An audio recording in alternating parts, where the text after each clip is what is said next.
So hello everyone, দিনটা ছিল জন্মাষ্টমী একদিন আগে, মানে 15 আগস্টের আগের দিনের কথা আমি বলছি।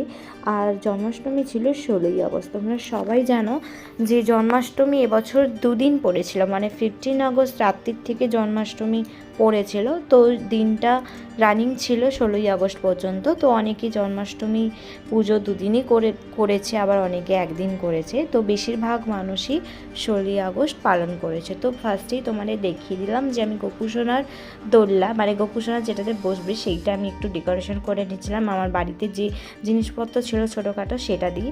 তো তারপরের দিন আমি কিছু ক্লিপা নিইনি, কারণ তার মাঝখানে আমি নাড়ু বানিয়েছিলাম, তো সেই ক্লিপটা আপনার সাথে শেয়ার করেছি। এরপরে গিয়েছিলাম আমরা 15 আগস্ট গোপুসোনার সব কিছু মিষ্টি ফল এইসব কিছু কেনাকাটি করতে।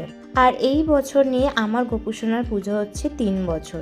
3 বছরে আমি গোপুসোনাকে আমি আমার সামর্থ্য মতো যতটুকু পেরেছি ততটুকুভাবে ওকে দেওয়ার চেষ্টা করেছি। তো দেখতেই পাচ্ছ ফল কেনা হয়ে গেছে, মিষ্টিও কেনা হয়ে গেছে। এবার যাব আমরা কেক নিতে।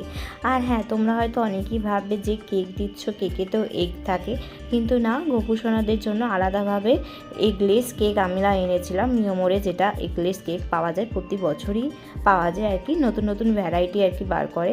তো এসে বাড়িতে একটু গোপুসোনার অঙ্গরাগ বাকি ছিল, তো সেটাই করে নিয়েছে। আর দেখো তিনজনকে কত সুন্দর লাগছে, ওরা সাজুগুজু করে পুরো রেডি বার্থডে সেলিব্রেশনের জন্য। ভিডিওটা যদি ভালো লাগে লাইক শেয়ার কমেন্ট করতে ভুলো না। আজকের ব্লগটা এখান পর্যন্তই, দেখা হচ্ছে নেক্সট ব্লগে।